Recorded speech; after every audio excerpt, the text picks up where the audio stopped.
हमको क्या लेना देना है पाकिस्तान से भाई? हम पाकिस्तान का जो है तो क्या जाने, इस मुल्क में रहते हैं, इस मुल्क की बात करते हैं। आखिर अखिलेश यादव को क्या कहने की ज़रूरत थी? ये हिजाब भी कोई मसला है आपके नज़दीक? हमारे नज़दीक कोई मसला हिजाब है ही नहीं। तो न जाने कितने मुसलमान घूम रहे हैं, पढ़े लिखे मुझसे ज़्यादा काबिल हैं, लेकिन एक आलिम, एक टोपी और दाढ़ी वाले ही को उन्होंने जो है तो इसका क्यों राष्ट्रीय अध्यक्ष बनाया? सिर्फ मुसलमान हैं ये, इसलिए बिलडोज़र चल जाता है। वरना आप एक सूची निकलवा लीजिए कि यहाँ प्रदेश में कितने गुंडे हैं, कितने माफिया हैं, कितने बदमाश हैं, तो आपको अंदाज़ा हो जाएगा उन पर क्यों नहीं चलता। वैसी साहब के लड़ने से सिर्फ नुकसान, मुसलमानों को बंटवारा ही तो वो चाहते थे।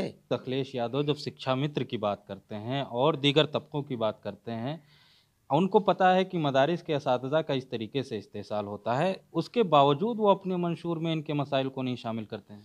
उत्तर प्रदेश में इंतखाबी माहौल है और इस इंतखाबी माहौल में हमारे साथ इस वक्त समाजवादी पार्टी के अक़लियती सभा के कौमी सदर मौलाना इकबाल साहब हैं। सर, ज़ाहिर है कि उत्तर प्रदेश में जिस तरीके से गुज़िश्ता दिनों देखा गया कि एक ख़ास तबके को निशाना बनाया गया, ख़ास तौर से मुसलमानों की बात करें, आप अक़लियती सभा के कौमी सदर हैं, आपकी पार्टी मुसलमानों के लिए इलेक्शन में अगर कामयाब होती है तो क्या करेगी, और क्यों जो अभी तक बड़े बड़े मसाइल हुए उस पे अखिलेश यादव मुखर होकर के नहीं बोलते हैं?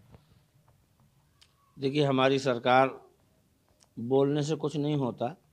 हमारी सरकार की बहुत बेहतरीन पॉलिसी है और इन्होंने जो ख़ासकर जैसा कि आपने सवाल किया कि एक तबके को ज़्यादा निशाना बनाया गया है, ये सारी गुंडागर्दी अब नहीं चलेगी हमारी सरकार में। लेकिन उत्तर प्रदेश में 20% मुसलमानों की आबादी है और जो मुसलमानों की हामी होने की पार्टियां दावा करती हैं, चाहे वह असदुद्दीन ओवैसी हो या पीस पार्टी हो या इस तरह की पार्टियां हो, वो हमेशा ये इल्ज़ाम लगाती हैं कि समाजवादी पार्टी आबादी के हिसाब से उनकी नुमाइंदगी नहीं देती है।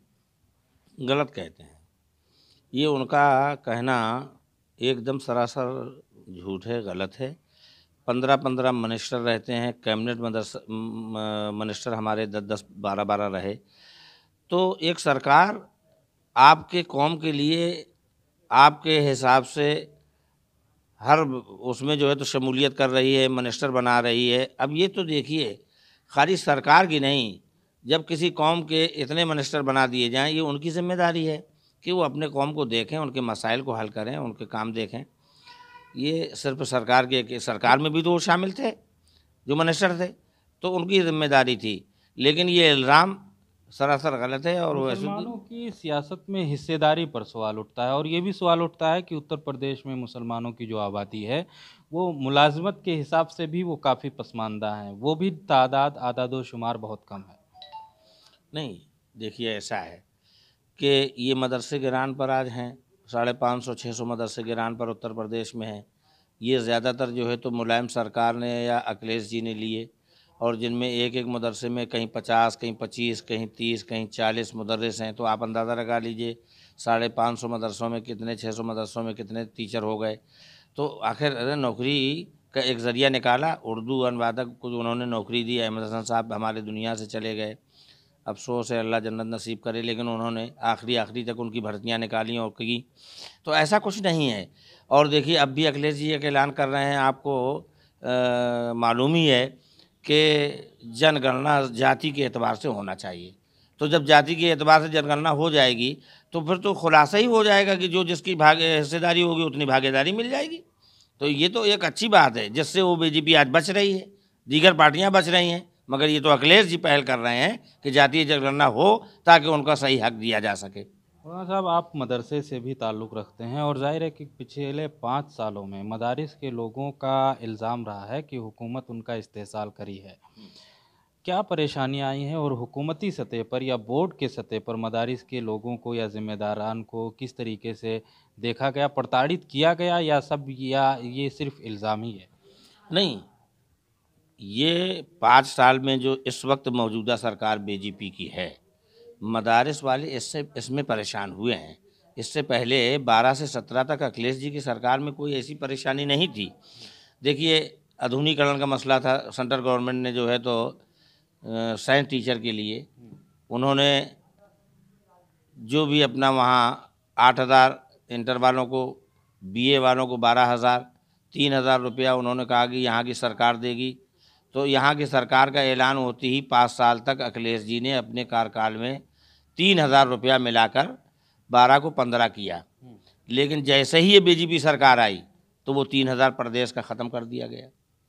तो ये तो तनख्वाहें उनको तकरीबन कई माह हो गए हैं, उनको नहीं मिली, तनख्वाहें नहीं मिली। नहीं मिली, एकदम 8-8 महीना हो गया, साल गुजर गया, कई कई साल किसी किसी को गुजर गया है, तनख्वाह नहीं मिल रही है। लेकिन उसके बावजूद अखिलेश यादव जब शिक्षा मित्र की बात करते हैं और दीगर तबकों की बात करते हैं, उनको पता है कि मदारिस के असातिज़ा का इस तरीके से इस्तेसाल होता है, उसके बावजूद वो अपने मंशूर में इनके मसाइल को नहीं शामिल करते हैं।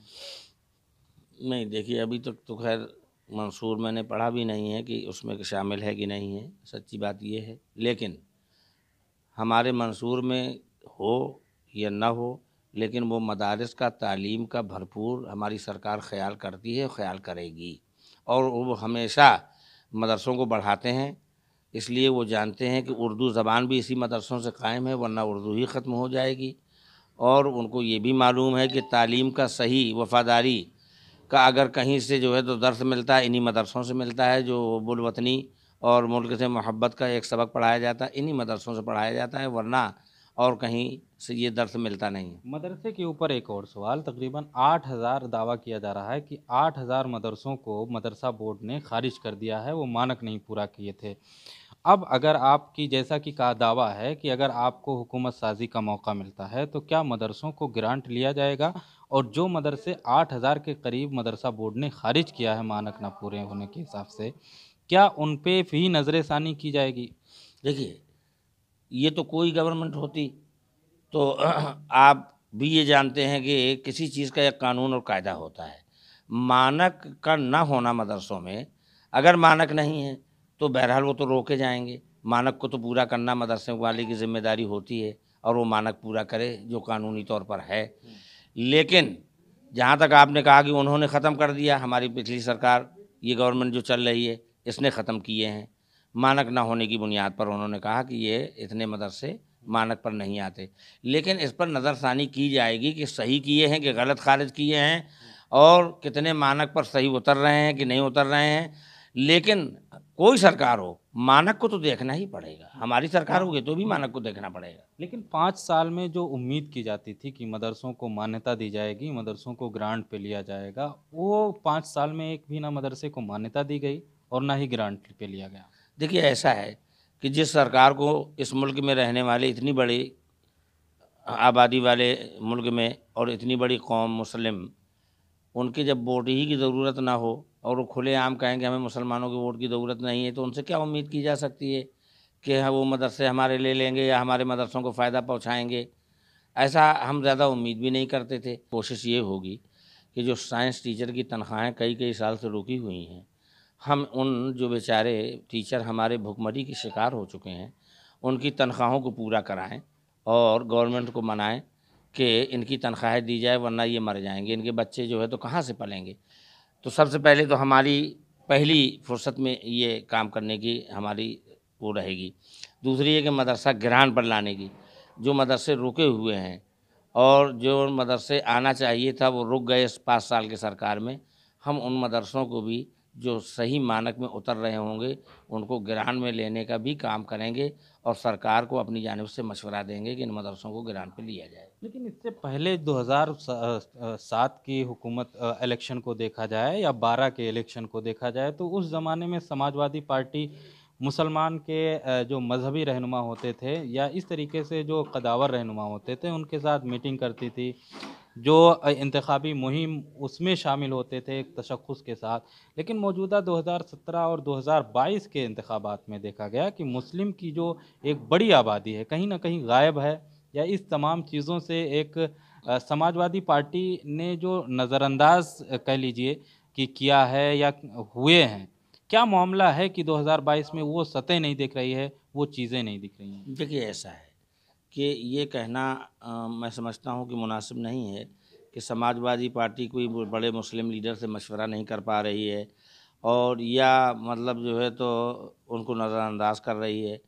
उसकी मिसाल मैं आपको यूँ दे दूँ कि नज़रअंदाज अगर उनको करना होता तो मुसलमानों की इतनी बड़ी आबादी में क्लीन शेफ वाले जो है तो न जाने कितने मुसलमान घूम रहे हैं, पढ़े लिखे मुझसे ज़्यादा काबिल हैं, लेकिन एक आलिम, एक टोपी और दाढ़ी वाले ही को उन्होंने जो है तो इसका क्यों राष्ट्रीय अध्यक्ष बनाया। तो ऐसा न कुछ नहीं है कि वो नज़रअंदाज कर रहे हैं।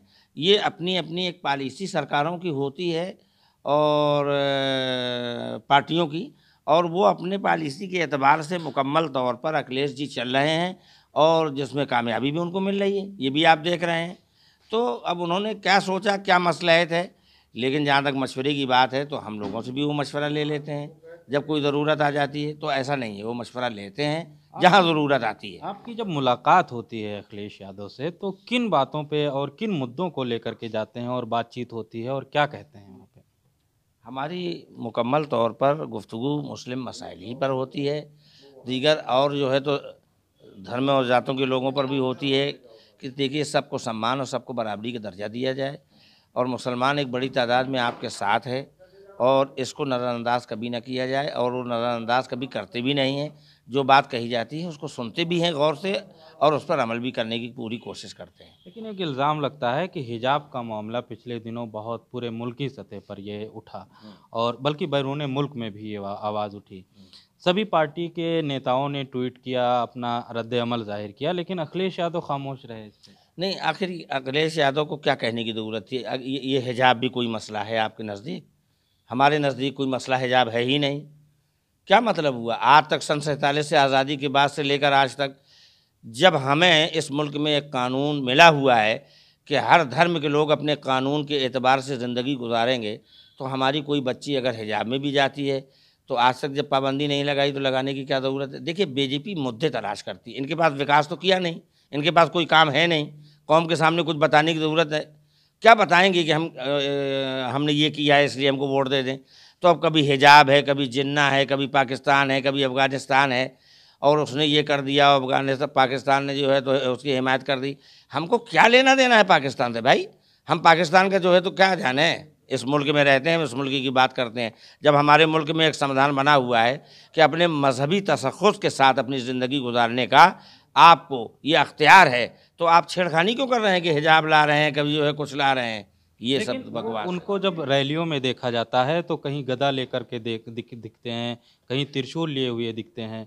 तो जब एक मजहबी चीज़ों पर वो आवाम के सामने होते हैं, वहीं पर हिजाब पे खामोशी इख्तियार करते हैं, तो क्या आपको नहीं लगता कि उस तरफ अगर वो खुल के आ रहे हैं तो इस तरफ भी आना चाहिए? नहीं, क्यों आना चाहिए? हम लोग तो जवाब उसका देते हैं, हमने कई जगह जवाब दिया प्रेस वालों को कि भाई हिजाब जो लड़की अगर लगा के जाती है, पर्दा रखती है, अच्छी बात है। बहुत सी लड़कियां आपने देखा होगा, हम लोग देख रहे हैं बहुत सी स्कूलों में उनके ड्रेस पर जा रही हैं, बगैर हिजाब के जा रही हैं, उस पे भी हमारी कोई मुनादी नहीं है। तो इसका मतलब अपनी तबीयत के मुताबिक कोई ज़िंदगी न गुजार पाए, अपनी शरीयत के मुताबिक भी ज़िंदगी न गुजार पाए, क्या सिर्फ तुम्हारे फरमान के मुताबिक ज़िंदगी गुजारी जाएगी? अखिलेश यादव का जो गदा वाली तस्वीरें हैं या त्रिशूल वाली या फरसा वाली जो एक ख़ास तौर से हिंदू मज़हब की एक ख़ास तबके की निशानियां हैं, इसको आप देखते हैं तो क्या आपको नहीं लगता ये सॉफ्ट हिंदुत्व की जानिब एक कदम है? नहीं, बिल्कुल नहीं है, ऐसा कुछ नहीं है। ये हमेशा से चला आता है, चला आएगा। लोग जो है अपनी खुशी में, इस्तकबाल में कोई गदा दे रहा है, कोई फरसा दे रहा है, कोई कुछ कर रहा है। बहुत सी जगहों पर आपने देखा होगा, उनको जो है तो हमने अपनी मजलिसों में, अपने जलसों में कहीं किताब दी है, कहीं हमने हदीस दी है, कहीं किताब जो है तो उनको हिंदी की कुरान दे दी है लोगों ने। तो इसका मतलब ये थोड़ी निकाला जाएगा कि हमने वो दे दिया है तो वो मुसलमान हो गया है, या मतलब जो है तो उन्होंने गदा ले लिया है या फरसा ले लिया है तो हमको नज़रअंदाज किया जा रहा है। नहीं, ऐसा कुछ नहीं है, बल्कि ये एक इस्तकबाल करने का अपने अपने तरीका था जो लोग करते चले आ रहे लेकिन हैं। टोपी पहने कहीं नज़र नहीं आए। भाई, टोपी पहनने की क्या ज़रूरत है? अगर टोपी पहनने की कोई ज़रूरत जहाँ होती है, अफ्तार में कभी टोपी भी नज़र आ जाती है। अफ्तार में आती है कि नज़र नहीं आती है? तो टोपी भी नज़र आ जाती है, कंधे में रुमाल भी नज़र आ जाता है। एक सवाल ये भी अहम है चूँकि असदुद्दीन ओवैसी की एंट्री हो गई है उत्तर प्रदेश में और वो हमेशा जब बोलते हैं तो अपनी रैलियों में अखिलेश यादव पर ज़्यादा हमला करते हैं, बहुत तनकीद का निशाना बनाते हैं। क्या लगता है अखिलेश यादव और ओवैसी का क्या मसला है? चूँकि दोनों का वोट बैंक कहीं न कहीं एक 20% आबादी है मुसलमानों की, वो है और उसी पे नज़र है। वैसी साहब एक अच्छे आदमी हैं, पढ़े लिखे हैं, बारिस्टर हैं, मगर वैसी साहब को ये सोचना चाहिए कि यहाँ यूपी में ज़रूरत इस बात की है कि बीजेपी की सरकार को हटाया जाए, इस सरकार से मुक्ति मिले। गरीब बहुत जो है तो गुर्बत में चला गया, बेरोज़गारी हद से ज़्यादा बढ़ गई है, महंगाई ऊपर आसमान छू रही है, लोग अब परेशान हैं, किसान से लेके मज़दूर, पढ़ा लिखा तबका, नौजवान, हर चीज़। तो जब वैसी साहब देख रहे हैं तो उनको, मैं तो ये समझता हूँ कि उनकी अक्लमंदी ये थी कि वैसी साहब को ये ऐलान करना चाहिए था कि मेरा साथ उसका होगा, मैं साथ दूंगा जो यहाँ की बीजेपी को सरकार को हटा दे। लेकिन वैसी साहब ने कहा मैं 100 सीटों पर इलेक्शन लड़ूंगा, योगी जी को हटाऊंगा। 100 सीटों पर इलेक्शन लड़ के योगी जी हट रहे हैं। लेकिन आप लोगों ने भी बातचीत नहीं की उनसे। किन्होंने? समाजवादी पार्टी देखिए, ने। समाजवादी पार्टी ने उनको छोड़ दिया था राजभर को, है समझ में, और वो उनसे बात भी हो रही थी। शिवपाल भाई उनके दरमियान में तालमेल चल रहा था, बहुत दिन आपने देखा होगा, आज से 4 महीना पहले उनके सब चल रहे थे तालमेल। लेकिन खुद जो है तो अखिलेश जी ने बात की है कि नहीं की मुझे नहीं मालूम है, लेकिन उसका मुखिया उनको बनाया गया था राजभर जी को, वो अपना लाते, वो अपने अपने हिसाब से उनको सीटें देते। तो अब उन्होंने क्या किया नहीं किया वो तो हम बता नहीं सकते हैं, लेकिन वैसी साहब के लड़ने से सिर्फ नुकसान, मुसलमानों को बंटवारा ही तो वो चाहते थे। और किस भाई, वैसी साहब किसी और पार्टी को लेके चलते, छोटी मोटी वही ओबीसी पार्टी, दलित पार्टी या और किसी को साथ में लेके चले, वो तो सिर्फ मुसलमानों के वोटों पर सेंध लगा रहे थे, तो मुसलमान को डिवाइड कर रहे थे। नतीजा बीजेपी को फ़ायदा हो जाता। तो ये मुसलमान यहाँ का समझ चुका है, अच्छी तरीके से ये समझ चुका है कि वैसी साहब को वोट देने का मतलब बीजेपी को बढ़ावा देना है और फिर बीजेपी की सरकार को हटाना मुश्किल हो जाएगा। बीजेपी एक बार हमेशा समाजवादी पार्टी का जब भी नाम लेती है तो ये इल्ज़ाम लगता है कि समाजवादी पार्टी में गुंडे हैं या क्रिमिनल्स हैं, उन पे तरह तरह के एफआईआर दर्ज हैं। जो ये इल्ज़ाम है और कहीं ना कहीं जो कार्यकर्ता हैं जोश खरोश में कहीं ये चीज़ें सामने भी आ जाती हैं। तो जो ये इल्ज़ाम है कि लॉ एंड ऑर्डर को बेहतर करना, क्रिमिनल्स को काबू में रखना, उन पे कार्रवाई होना, ये इल्ज़ाम कहाँ तक दुरुस्त है और किस तरीके से इसे देखते हैं? आपने सुना होगा अखिलेश जी ने कई मरतबा अपने प्रेस में ये बात कही है कि अब ये धांधली हमारे सरकार में, अगर इस किस्म के इल्ज़ामात हैं तो बहुत से इल्ज़ामात तो गलत लगाए जाते हैं, लेकिन अब ये इल्ज़ामात को हम गौर से बड़ी बारीकी से देखेंगे और इसको ख़त्म भी करेंगे। लेकिन मैं ये जानना चाहता हूँ आपसे कि बीजेपी के नज़दीक गुंडागर्दी किस बला का नाम है, मैं ये नहीं समझ पाया। अगर गुंडागर्दी ये नहीं है कि लखीमपुर में एक टेनी 10-10 जो है तो किसानों को, पत्रकारों को मारे चला जाता है गाड़ी से, क्या ये गुंडागर्दी नहीं है? या ये तपस्या है क्या? हाथरस में लड़की को जिंदा जला देना, उसके साथ बलात्कार करना, ये क्या है? होटल में बहराइच के, वो गोरखपुर के एक ताजिर को जो है तो पुलिस मार दे, तो इस सरकार से ज़्यादा गुंडागर्दी किधर है? नहीं, वो कहते हैं कि आज़म खां जैसे लोग जेल में हैं, मुख्तार अंसारी, अतीक अहमद, इन पे कार्रवाई हुई, बुलडोज़र चल जाता है। इन पे चल जाता है, लेकिन इनके सिर्फ मुसलमान हैं ये, इसलिए बिल्डोज़र चल जाता है। वरना आप एक सूची निकलवा लीजिए कि यहाँ प्रदेश में कितने गुंडे हैं, कितने माफिया हैं, कितने बदमाश हैं, तो आपको अंदाज़ा हो जाएगा। उन पर क्यों नहीं चलता? वो भी तो गुंडा तो गुंडा है, हिंदू हो या मुसलमान हो। आपको लगता है मुसलमान होने की वजह से उन पे कार्रवाई हो रही बस है? ज़्यादातर मुस्लिम होने के नाते पर ही कार्रवाई, वरना एक सूची निकाली जाए, कितने गुंडे गुंडे माफिया हैं, सबके साथ, किसी के साथ भेदभाव ना किया जाए। अगर गुंडा है तो उसके साथ सख्त से सख्त कार्रवाई की जाए। तो हमारा अखिलेश की हुकूमत थी, उन्होंने फिर कार्रवाई सभी पे क्यों नहीं की? किया है, उन्होंने कई लोगों पर किया है। अब मुझे उन्होंने अपने यादवों के साथ किया है, उन्होंने अपने घर यादवों को गिरवाए हैं। तो ऐसा थोड़ी है कि अगर गुंडागर्दी हुई तो उन्होंने कार्रवाई नहीं की है, बिल्कुल की है। यहीं का एक जियामऊ में गिरवाया था, सीतापुर का शायद था, मेरा ख्याल है, मैं नाम नहीं जान पा रहा हूँ, यादव नाम है उनका, यादव हैं, और उन्होंने कार्रवाई की उनके साथ। तो हमारी सरकार ये भेदभाव नहीं करती है कि यादव है तो बचा दिया जाए और मुस्लिम है तो छोड़ दिया जाए, नहीं। कोई है अगर गुंडागर्दी करेगा तो उसको कानून के एतबार से सज़ा भुगतना पड़ेगी। बहुत शुक्रिया मौलाना इकबाल कादरी, अक़लियती सभा के, समाजवादी अक़लियती सभा के कौमी सदर से ख़ास बातचीत कर रहे थे और वो बता रहे थे कि समाजवादी पार्टी सभी तबके के साथ एक साथ सलूक करती है और यही वजह है कि वो हर तरह के रंग रूप में भी नज़र आएंगे। और जो बीजेपी समाज को तकसीम करने के लिए नफ़रत अंगेज़ बयानात देती है उसमें मौजूदा जो असम्बली इंतखाबात है, उस इंतखाबात में यूपी की आवाम समझ चुकी है। लेकिन इनका दावा तो ये है कि हुकूमत साज़ी के लिए समाजवादी पार्टी को मौका मिलेगा, लेकिन ये वाज़ेह 10 मार्च को होगा कि किसको कामयाबी मिलती है और किसको नाकामी मिलती है। ईटीवी भारत के लिए लखनऊ से खुर्शीद अहमद।